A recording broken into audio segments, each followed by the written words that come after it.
예수께서 제자들에게 이르시되 내가 진실로 너희에게 이르노니 부자는 천국에 들어가기가 어려우니라. 다시 너희에게 말하노니 약대가 바늘기로 들어가는 것이 부자가 하나님의 나라에 들어가는 것보다 쉬우니라 하신대. 제자들이 듣고 심히 놀라 가로되 그런즉 누가 구원을 얻을 수 있으리까? 예수께서 저희를 보시며 가라사대 사람으로는 할 수 없으되 하나님으로서는 다 할 수 있느니라. 거기까지 보겠습니다. 오늘 이 말씀 통해서 영생, 그에 대해서 우리가 꼭 알아야 할 두 가지 이런 제목으로 하나님 말씀 증거하도록 하겠습니다. 우리는 지난 시간에 영생에 대해서 물어왔던 부자 청년에 대해서 우리가 보았습니다. 이 부자 청년이 결국은 예수님을 따르지 못하고 근심하며 돌아갔다, 이렇게 말씀하고 있습니다. 그런데 이제 오늘 이 본문은 바로 이 사건과 연결되어서 이제 부자 청년이 돌아간 후에 영생에 대한 가장 중요한 말씀을 제자들에게 예수께서 해 주시는 그런 내용이 담겨져 있습니다. 그것이 26절에 보면 이렇게 예수님께서 말씀하셨습니다. 26절에 보면 사람으로는 할 수 없으되 하나님으로서는 다 할 수 있느니라. 이 말씀을 특별히 중요한 말씀으로 제자들에게 해 주셨습니다. 이 말씀은 우리가 과연 어떻게 하나님 나라에 들어갈 수 있는가 하는 이 문제에 대하여 아주 분명하고 명확하게 알게 해주시는 그런 말씀입니다. 그래서 오늘은 이 말씀을 두 부분으로 나누어서 영생에 관해서 우리가 꼭 알아야 될 두 가지 이런 제목으로 말씀을 드리겠습니다. 먼저 첫 번째로 생각해야 될 건 뭐냐면 절망적인 사실입니다. 절망적인 사실. 기쁜 것부터 먼저 말하면 좋을 것 같지만 우리의 기쁨이 무엇인지를 바로 알기 위해서는 먼저 우리는 절망에 대해서 바로 알아야 합니다. 도대체 인간이 처해 있는 절망이 무엇인가? 또 우리가 처해 있던 절망이라는 것이 무엇이었는가 하는 것을 우리가 이제 바로 알아야 하는데, 그것이 바로 여기 예수님이 말씀하신 내용 첫 번째, 사람으로는 할 수 없다 하는 것입니다. 사람으로는 할 수 없으되. 그래서 우리가 이 복음을 이해하는 데 있어서 꼭 알아야 하는 그 첫 번째 내용이 바로 인간의 진실입니다. 인간에 대한 진실입니다. 그러니까 이 진실이라는 것을 사람들이 좋아할 것 같지만 그렇게 좋아하지 않습니다. 왠가 하면은 이 진실은 인간에 대해서 결코 좋은 면을 말하고 있지 않기 때문입니다. 이 인간은 절망적인 상태에 있다라고 성경이 말씀하고 있기 때문입니다. 그래서 인간은 영생에 대해서 아무것도 할 수 없는 존재다 하는 것입니다. 이것이 절망적인 사실입니다. 그러니까 우리가 저나 또 여러분이나 또 우리 모두 안에는 어떤 희망의 빛도 없다 하는 겁니다. 어떤 희망의 빛도 없다. 그래서 예수님은 바로 이러한 사실을 먼저 알게 해 주십니다. 그래서 오늘 이 본문에 보면은 중요한 내용이 뭐냐면 예수님께서 먼저 이 사건을 통해서 말씀하고 계신 게 뭐냐면 부자가 천국에 들어가는 것이 불가능하다, 이렇게 말씀하십니다. 여기 부자 청년이 예수님의 말씀을 듣고 왜 돌아갔는가 할 때 우리가 잘 압니다. 왜 돌아갔는가 하면은 재물이 많음으로 인해서 그가 근심하며 돌아갔다. 분명히 성경이 그렇게 우리에게 말씀해 주고 있습니다.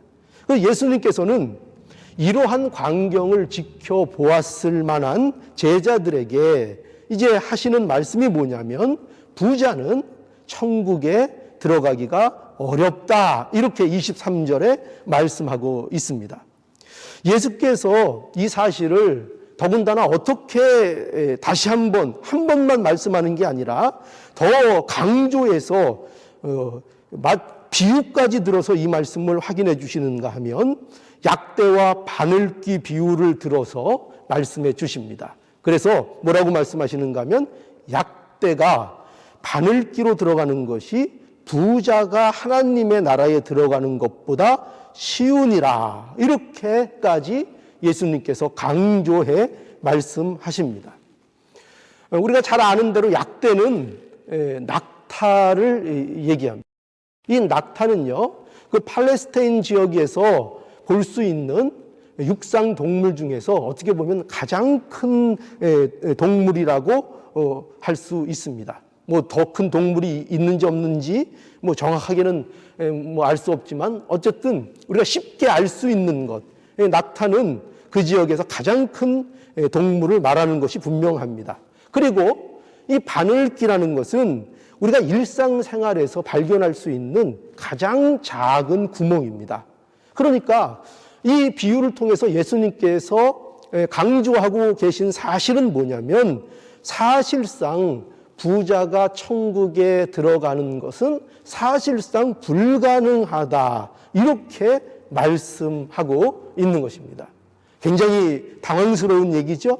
자, 그래서 우리는 여기에서 부자가 누구인가 하는 것을 우리는 이해해야 합니다. 근데 이 부자를 우리는 두 가지로 이해합니다. 어떤 분들은 이것을 한 가지만 이렇게 말씀하는 경우가 많이 있는데 제가 볼 때는 두 가지를 의미한다고 보여집니다.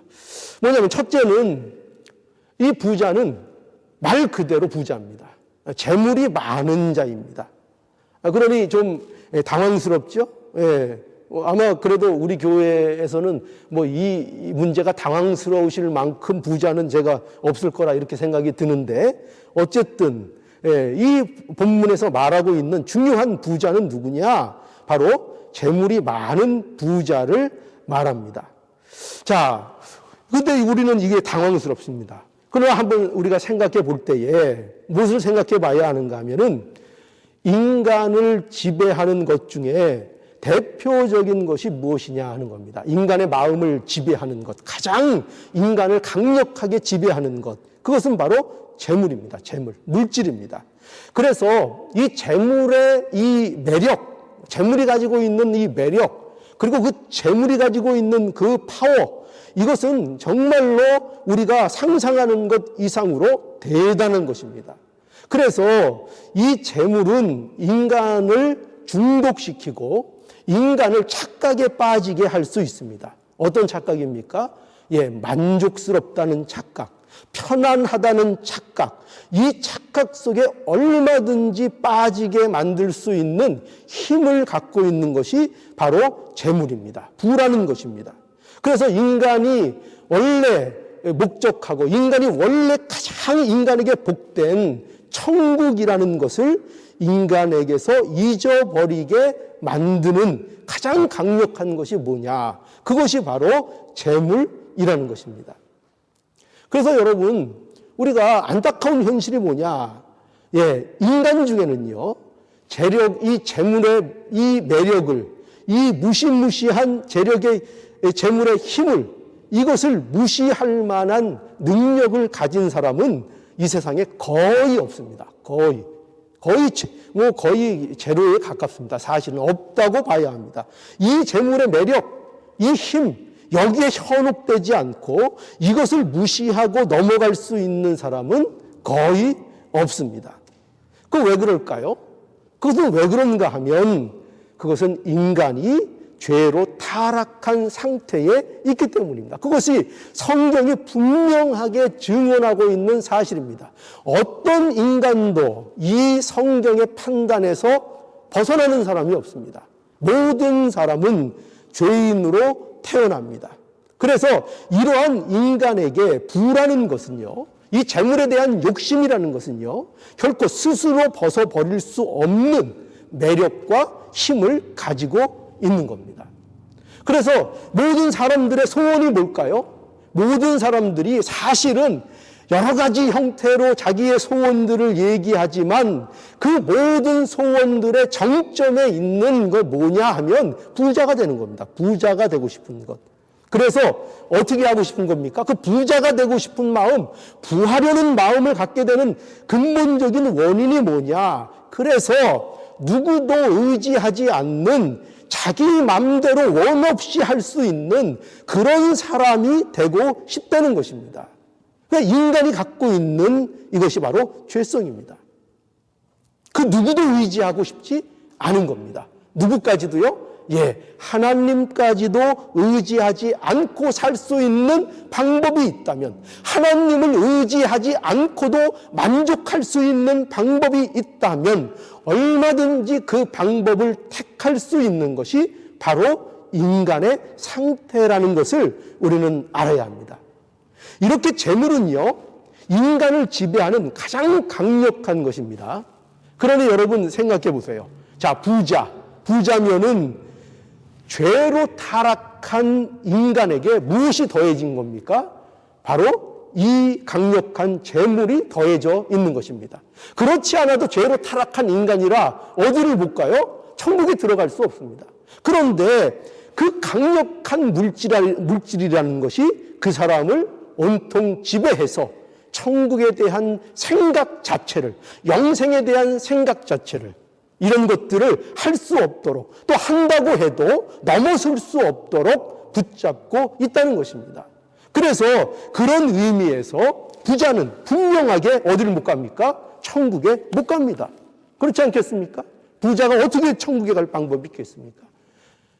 원래 타락한 마음을 가진 데다가 재물이 그를 부여잡고 있는 것이죠. 자, 그래서 우리는 부자는 천국에 가지 못합니다. 또 여기 보면은 두 번째 부자는 뭐냐면은요, 두 번째로 말하는 부자는 하나님이 없이도 만족하는 자입니다. 여기서 말하는 부자의 두 번째 뜻은요, 즉 부자는 마음이 가난하지 않은 자를 말하는 거예요. 마태복음 5장 3절에 보면 우리 잘 아는 말씀, 심령이 가난한 자는 복이 있나니 천국이 저희 것임이니라, 이렇게 말씀했습니다. 여러분, 천국 백성의 성격을 여기 설명하고 있는 겁니다. 그런데 그 천국 백성이 가지는 특징, 천국 백성이면은 꼭 있어야 되는 성격의 특징, 그것의 첫 번째가 뭐냐 하면 뭐라고요? 마음이 가난한 것입니다. 마음이 가난한 것. 그러니까 마음이 가난하지 않은 천국 백성은 없습니다. 천국에 가면은 다 어떤 사람만 있어요? 마음이 가난한 사람만 천국에 있습니다. 그래서 이 마음이 가난하다는 건 뭐냐면 하나님에 대한 갈망입니다. 하나님에 대한 소망입니다. 하나님을 바라보는 그 마음, 하나님께로 향하는 그 마음을 가지고 있는 것입니다. 이것이 마음이 가난한 거예요. 이러한 마음이 그러면 없는 자가 누굽니까? 이게 부자입니다. 이 마음이 없는 자가 부자인 것입니다. 바로 이러한 인간의 상태가 곧 인간의 근본적인 문제인 것입니다. 그래서 재물이 어떻게 인간을 그렇게 강력하게 지배할 수 있는가? 물질이라는 그것이 아무것도 아닐 것 같은데, 우리가 영적으로 곰곰이 생각해 보면. 그런데 그럼에도 불구하고 이 물질이 어떻게 이렇게 강력한 지배력을 인간에게 행사할 수 있는가? 거기에는 인간의 근본적인 문제가 있기 때문이라는 것입니다.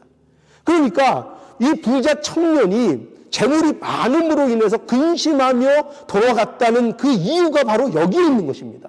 그러니까 이것은 단지 재물만의 문제가 아니라 어떤 문제가 근본에게 있습니까? 재물을 더 사랑할 수밖에 없는 그의 마음에 그 근본적인 문제가 있는 것입니다. 그래서 재물이 주는 매력과 그 힘을 끊어낼 수 있는 사람은 없는 것입니다. 그래서 누가 다 어디에 있어요? 인간이 바로 모두 이 절망의 자리에 모두 처해 있다 하는 것입니다. 이걸 알려는 거죠. 이렇게 우리가 부자에 대해서 생각해 볼 때에 우리는 하나의 결론에 이제 우리가 도달하게 됩니다. 그것은 뭐냐면 사실상 모든 인간은 부자라는 사실입니다. 누구도 하나도 예외 없이 모든 인간은 기본적으로 부자라는 것입니다. 인간은 다 부자입니다. 결코 마음이 가난하지 않습니다. 로마서 3장 10절에서 11절에 보니까 우리 잘 아는 또 유명한 말씀이 있죠. 기록된 바 누가 없다고요? 의인은 없나니.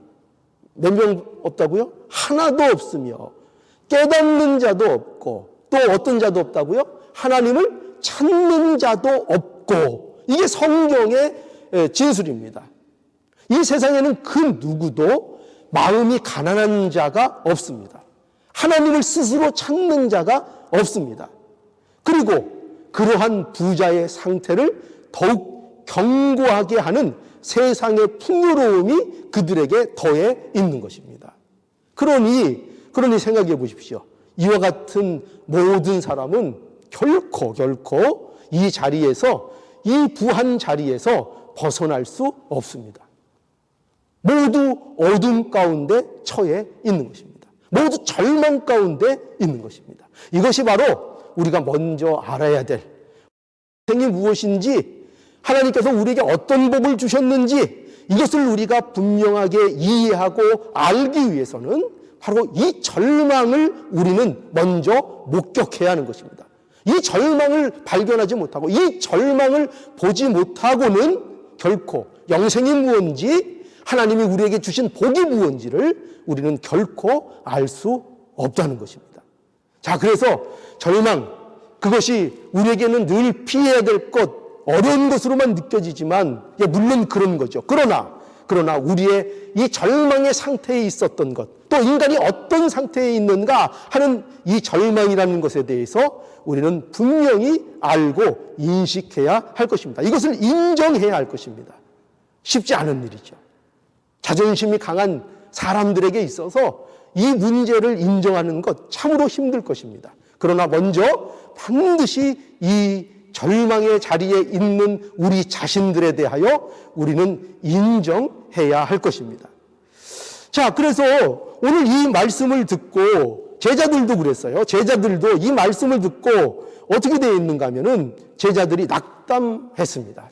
제자들이 낙담했습니다. 그래서 오늘 본문 여기 25절에 보면 이렇게 말씀하죠. 25절에 제자들이 듣고 심히 놀라 가로되 그런즉 누가 구원을 얻을 수 있으리까? 이렇게 반문합니다. 그러니까 제자들이 부자는 천국에 들어가는 것이 불가능하다라는 이 예수님의 말씀을 듣고 제자들이 매우 놀랐습니다. 매우. 여기 놀랐다, 심히 놀랐다 이렇게 표현하고 있죠. 이 심히 놀랐다는 것은 굉장히 이 제자들이 심각하게 놀랬다는 것입니다. 그걸 얘기하고 있는 겁니다.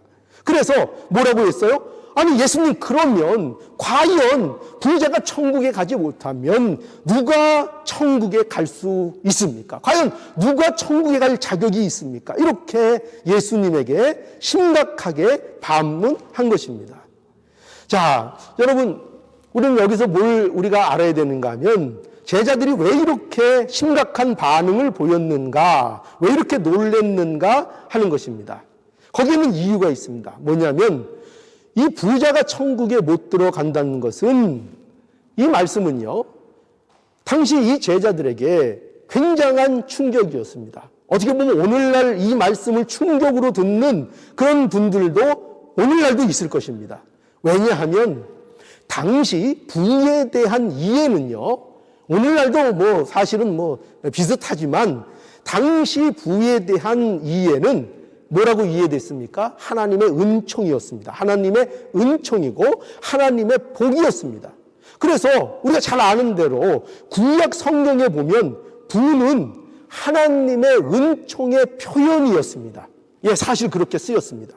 그래서 예를 들어서 우리가 잘 아는 욥기서를 보면은 욥기를 소개하고 있는 1장에서 욥에 대해서 말할 때 이렇게 시작됩니다. 어떻게 시작되는가 하면 그 사람은 순전하고 정직하여 하나님을 경외하며 악에서 떠난 자더라. 이렇게 욥에 대해서 소개합니다. 그리고 그가 이와 같이 순전하고 정직하고 하나님을 경외하는 자라는 이런 복된 사실에 대하여 무엇으로 이 복됨을 표현하고 있는가 하면 그 다음부터 이렇게 서술하죠. 그 소생은 이렇게 됩니다. 남자가 7이요 여자가 3이요 벌써 이제 자녀들이 많다. 벌써 이렇게 이제 시작이 됩니다. 이렇게 시작해서 그 소유가 얼마나 많은지로 전개가 됩니다. 그래서 양이 7천이요 또 약대가 3천이요 소가 500결이요 500결이면 1000마리입니까? 그렇게 되는 거죠. 예, 이렇게 어마어마하게 그가 부자였다. 그가 가장 큰 부자였다. 심지어 이렇게까지 표현하고 있는 것을 우리는 만나게 됩니다. 그러니까 바로 그의 부를 통해서 뭘 표현하고 있는 것입니까? 하나님의 은총을 입은 자라는 겁니다. 욥이 어떤 자냐? 하나님의 은총과 하나님의 복을 받은 자라는 사실을 무엇으로 표현하고 있습니까? 예, 재물로, 물질로, 부라는 것으로, 번영이라는 것으로 그것을 묘사하고 설명하고 있는 것입니다. 그러니까 이것이 바로 구약에서 많이 쓰여지고 있는, 나타나고 있는 하나님의 복을 표현하는 방식입니다. 그러니까 이것은 당연한 거죠. 이거는 당연한 겁니다. 왜냐하면 인간에게 있어서 가장 복을 가장 쉽게 마음에 와닿게 보여줄 수 있는 것, 그게 뭐가 있겠어요?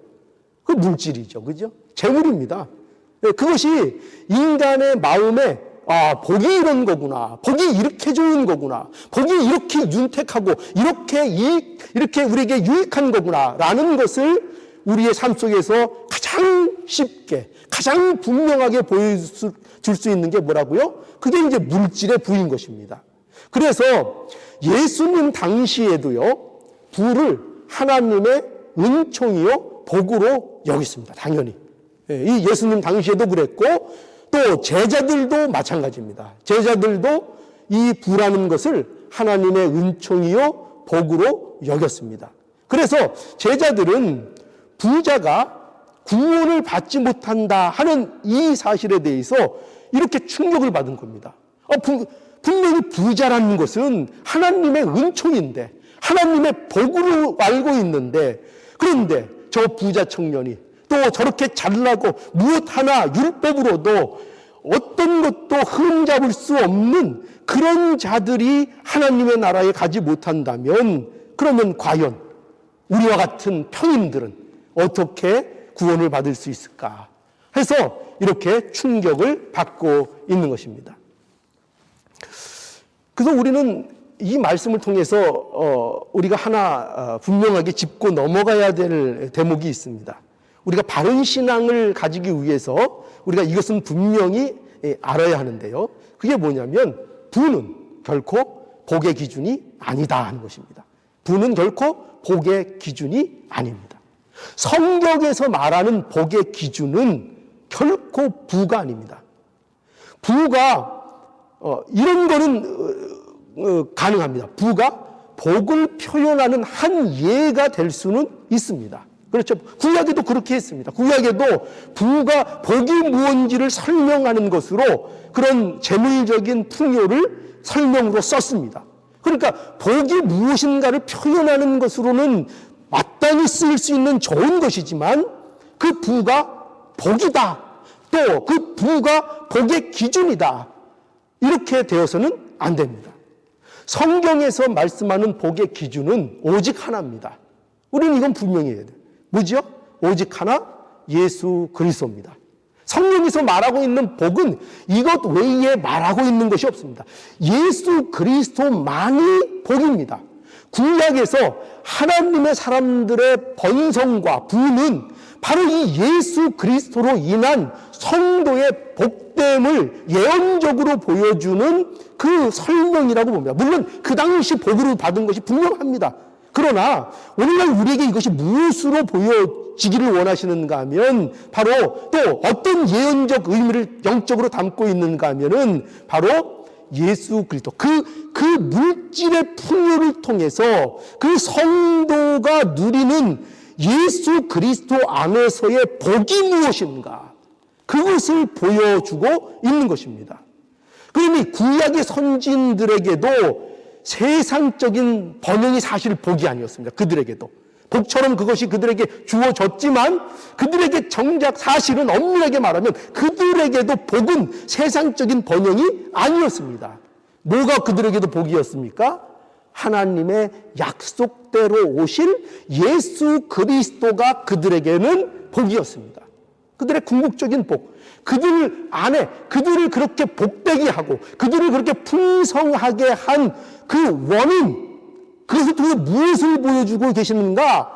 앞으로 오실 메시아 예수 그리스도, 그 안에서의 성도, 그 안에서의 천국의 풍요로움을 보여주고 있는 것입니다. 그러니 구약에서도 복이 뭐예요? 놀랍죠? 구약에서도 마찬가지입니다. 신약만 예수 그리스도가 복이 아니라 구약에서도 누가 복이에요? 예수 그리스도가 복인 것입니다. 복.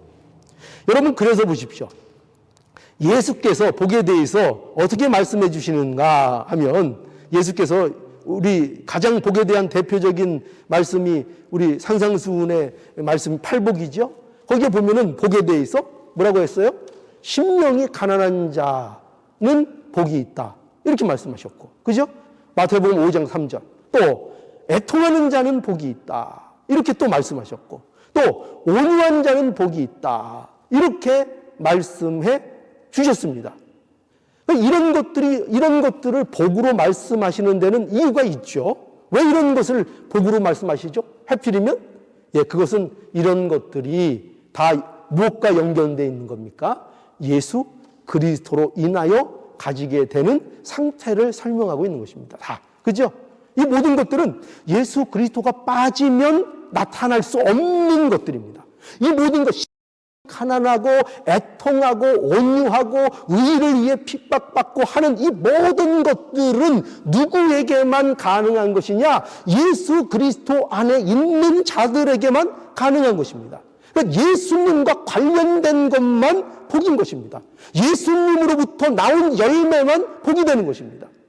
결코 세상적인 성공이나 세상적인 부, 세상적인 가치, 세상적인 조건, 이런 것을 성경에서는 복이라고 말하고 있지 않고 복의 기준으로도 제시하고 있지 않다는 것을 알아야 합니다.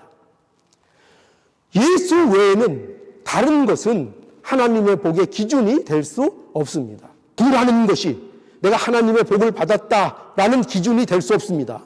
우리는 분명히 알아야 합니다. 세상의 성공이 내가 하나님 앞에 복을 받았다라는 기준이 결코 될 수 없습니다. 복의 기준은 오직 뭐라고요? 예수 그리스도입니다. 우리가 복 있는 자인가 하는 것은 뭐에 달려 있다고요? 세상 부에 달려 있지 않고 성공에 달려 있지 않고 오직 예수 그리스도 안에 있는가에 우리의 복이 달려 있습니다. 예수 그리스도와 연합된 자면 부하고 가난함에 상관없이 뭡니까? 복이 있는 자입니다. 복이 있는 자입니다. 즉, 그 어떤 처지에 있든지 복이 있다는 겁니다. 이러한 예수 그리스도 안에 있는 자들의 상태를 이제 우리 구약에 보면은 이렇게 아주 재밌게 표현하고 있습니다. 이 사람들이 굉장히 많이 애용하고 또 좋아하는 말씀이죠. 뭐 어떤 의미로 좋아하는지는 모르겠어요. 하여튼 이런 표현이 있습니다. 성읍에서 복을 받고 들에서도 복을 받을 것이며, 그 신명기 28장 3절의 말씀입니다. 내 강주리와 떡반죽 그릇이 복을 받을 것이며 내가 들어와도 복을 받고 나가도 복을 받을 것이니라. 자, 이것이 바로 뭐예요? 이것이 바로 예수 믿는 자들의 복을 설명하고 있는 것입니다. 예수 믿는 자들의 복.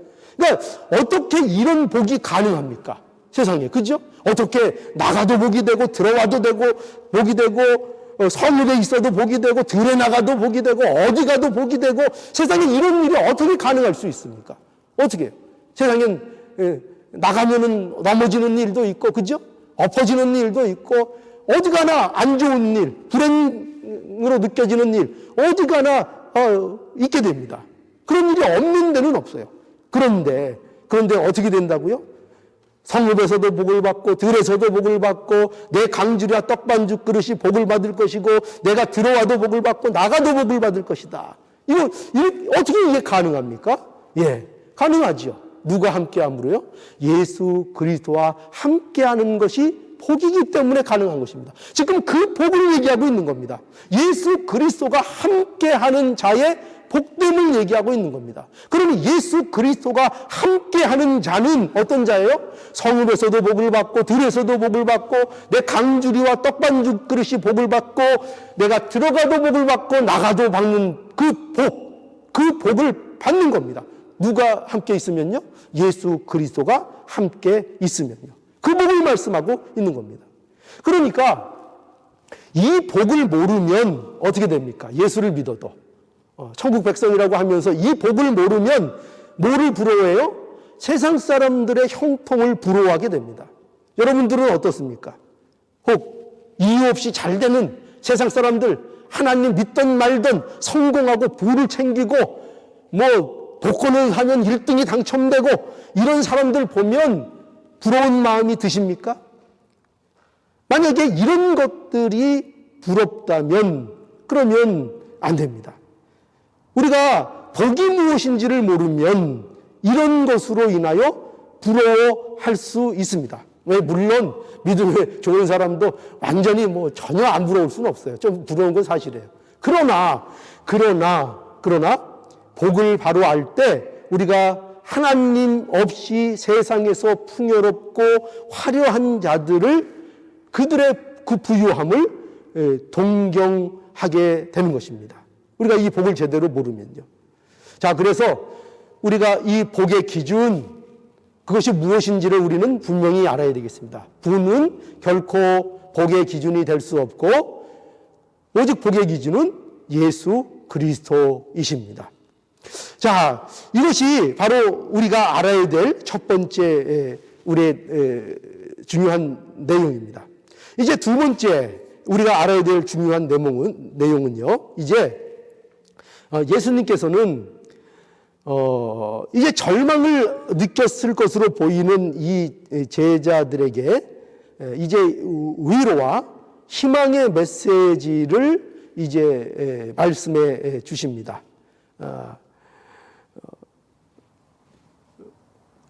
거기 어떻게 되어 있는가 하면은 하나님으로는 다 할 수 있느니라 이렇게 되어 있죠. 26절 다시 볼까요?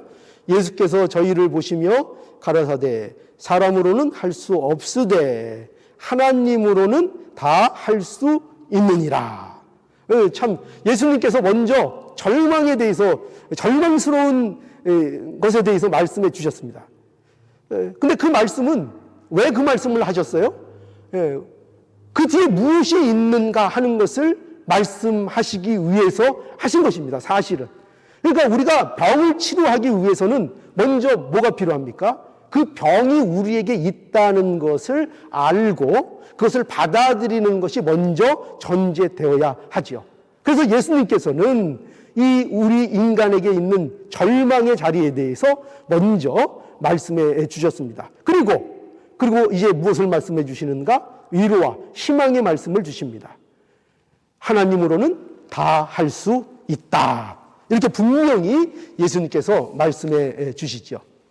우리는 여기에서요, 예수님의 어떠하심을 봅니다. 우리 구주이신 예수님. 어떤 예수님이냐? 우리 예수님, 우리 인내하신 예수님, 우리 인내하신 그리스도를 우리는 보게 됩니다. 예수께서 여기 보면 제자들을 보시며 이렇게 돼 있어요. 예수님을 보시며 말씀해 주셨다.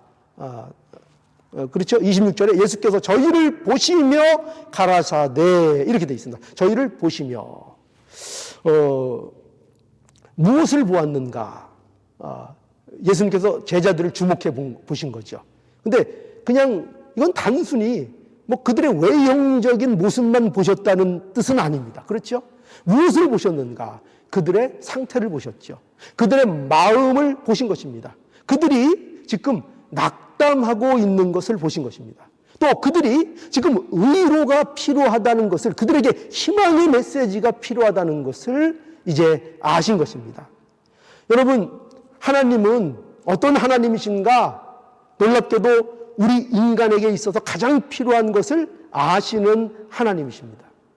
인간에게 있어서 가장 필요한 것, 아니 인류에게, 모든 인류에게 있어서 가장 역사상 중요하고 필요한 것이 뭐냐? 그것은 바로 그들의 흐름의 대반전입니다. 대역전의 역사가 가장 필요한 것입니다. 그렇죠? 절망에서 희망으로의 반전이 필요하고, 죄와 사망의 종로로 타는 곳에서의 반전이 필요합니다. 이 끌어낼 수 없는 악의 순환고리에서 벗어나야 하는 반전이 필요한 것입니다. 그러므로 우리에게 의로가 되는 것은 오직 이거 하나밖에 없습니다. 뭐냐면 이 반전에 대한 소식입니다. 그 운명의 반전, 우리의 멸망으로만 갈 수밖에 없는 그 흐름에 대한 반전, 이것에 대한 소식만이 우리에게 진정한 위로가 되고 우리에게 진정한 복음이 되는 것입니다. 바로 이 소식이 복음이 되는 것이죠. 복음. 그래서 우리 이 반전의 소식은 성경 모든 것에 우리에게 메시지를 주고 있습니다. 반전이 있습니다. 그래서 성경은 이 반전의 역사를 우리에게 보여주는 것입니다. 그래서 우리가 그 에베소서에 가보면 이런 중요한 내용이 있습니다. 에베소서 2장에 가보면 1절에서 6절의 말씀인데요. 1절에서 6절의 이 말씀을 보면은 여기 성도의 과거와 성도가 된 다음의 상황을 설명하고 있는 말씀이 있습니다. 1절에서부터 3절은 구원받기 전의 모습, 4절에서 6절의 모습은 구원받은 모습을 말씀하고 있습니다.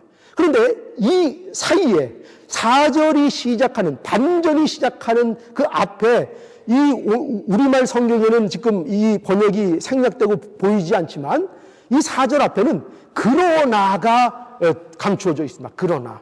그러니까 그러나로 반전을 시키고 있는 것입니다. 그러니까 이 내용을 한번 볼까요? 너희의 허물과 죄로 죽었던 너희를 살리셨도다. 그때에 너희가 그 가운데 행하여 이 세상 풍속을 쫓고 공중의 권세 잡은 자를 따랐으니 곧 지금 불순종의 아들들 가운데 역사하는 영이라. 전에는 우리도 다 그 가운데 우리 을 따라 지내며 육체와 마음에 원하는 것을 하여 다른 이들과 같이 본질상 진노의 자녀였더니, 바로 이것이 바로 비참한 상황이었습니다. 이게 우리가 있었던 절망적인 상황이었습니다.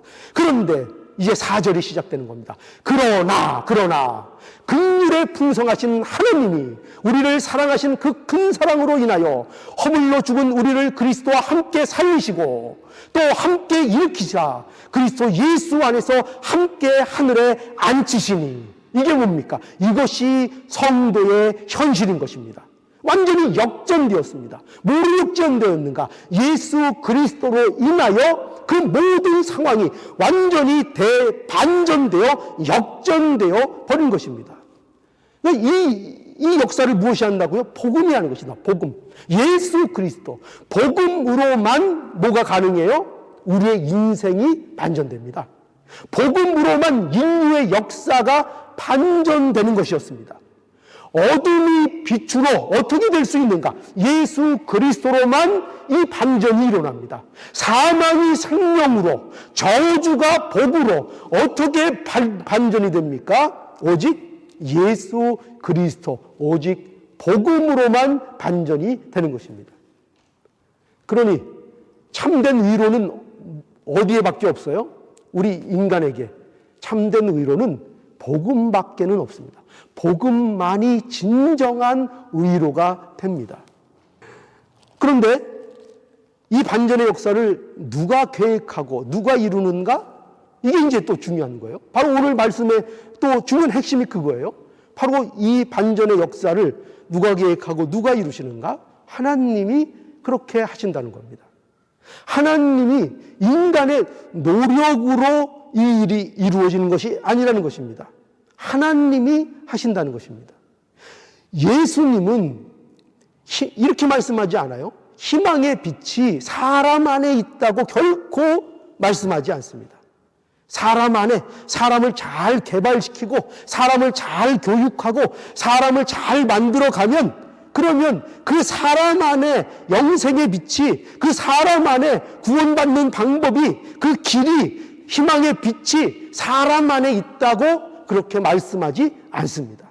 오직 영생의 길은 하나님의 나라에 가는 길은 오직 어둠이 빛으로 바뀌는 길은 오직 하나님께만 있다. 이렇게 분명히 말씀하는 것입니다. 우리가 구원받는 일이 얼마나 불가능한 일인가.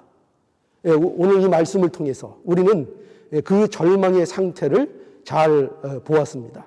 우리는 결코 마음이 가난한 것을 원하지 않았던 자들입니다.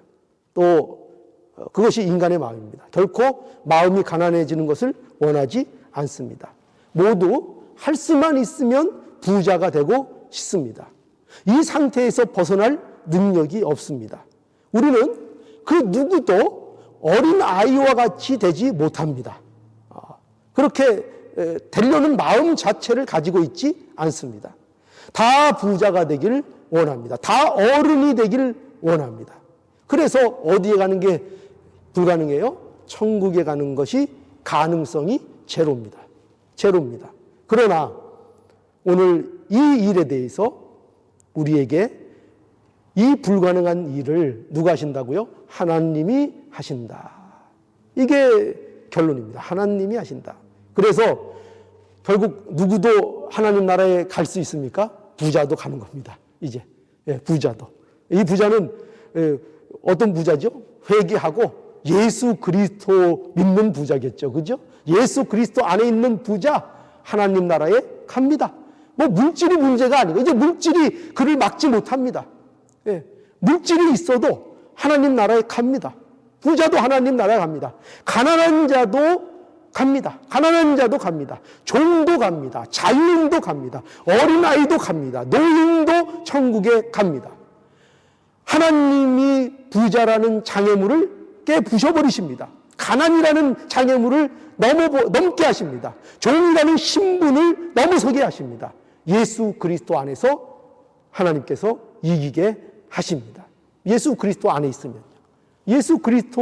있으면 이 모든 것을 넘어서고 이 모든 것을 깨트려서 천국에 들어갑니다.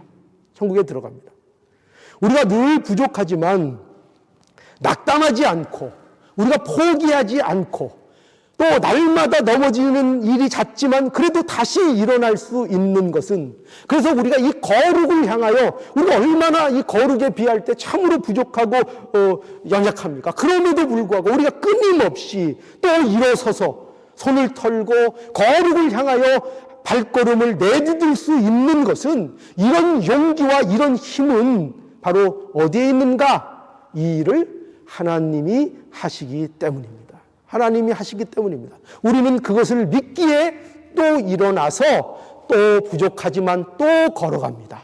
또 거룩을 향하여 또 걸어가고 한 걸음 한 걸음 우리의 걸음을 내어 딛는 것입니다. 결코 사람을 의지하면 되지 않는 일입니다. 결코 세상을 보면 되지 않는 일입니다. 그러나 하나님이 하시는 일이기에 우리는 한 걸음 한 걸음 내딛는 것입니다.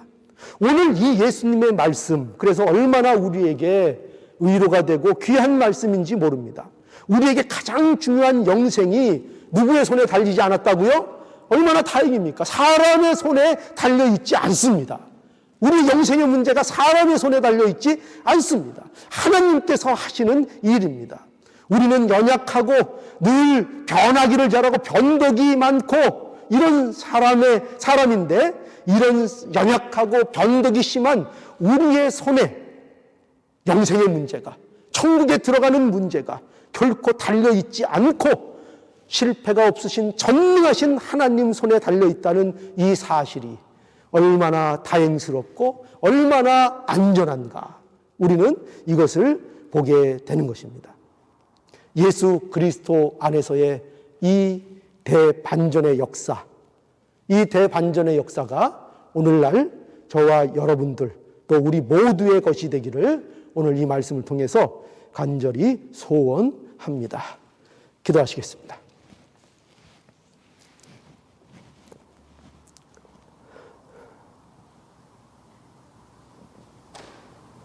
거룩하신 하나님, 하나님이 우리에게 베풀어 주신 이 반전의 역사가 우리 가운데 있는데, 아버지 하나님, 이것을 우리가 너무나도 망각하고 마치 우리 가운데 절망뿐인 것처럼, 마치 우리가 우리의 의로 구원을 받고 하나님의 나라에 들어가는 것처럼 그렇게 생각하고 또 그렇게 오해하고 또 그러한 마음으로 사는 우리의 모습이 얼마나 자주 나타나고 또 보여지는지요.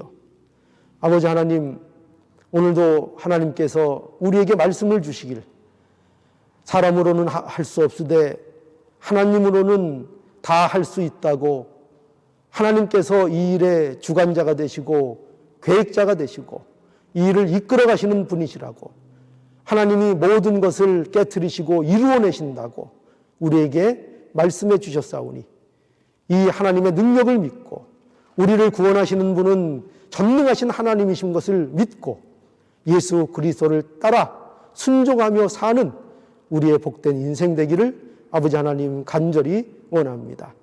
아버지 하나님, 말씀에 순종하여 오늘도 넘어질지라도 다시 일어나 우리가 걸어가야 될 거룩을 향한 그 믿음의 길을 한 걸음 한 걸음 날마다 걸어나가는 우리의 복된 인생이 되게 하여 주시옵소서. 그래서 우리 가운데 하나님의 천국의 즐거움과 기쁨이 흘러 넘치도록 하나님 역사해 주시옵소서. 이 모든 말씀 예수님의 이름으로 기도하옵나이다. 아멘. 나의 갈 길 나가도록 예수 인도하시니 내 주 안에 있는 긍휼 어찌 의심하리요. 믿음으로 사는 자는 하늘 위로 받겠네. 무슨 일을 나든지 만사형통하리라. 무슨 일을 만나든지 만사형통하리라. 나의 갈 길 나가도록 예수 인도하시니 어려운 일 당한 때도 족하는 애 주시네. 나는 심히 고단하고 영혼 매우 가라나. 나의 앞에 반석에서 샘물 나게 하시네.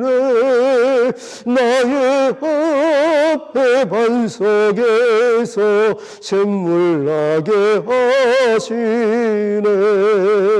나의 갈 길 나가도록 예수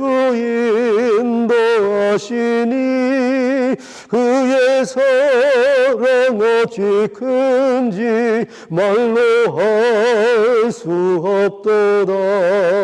성령 강화 받은 영혼 하늘나라 갈 때에 영영부를 나의 찬송 예수 인도하셨네. 영영부를 나의 찬송 예수 인도하셨네.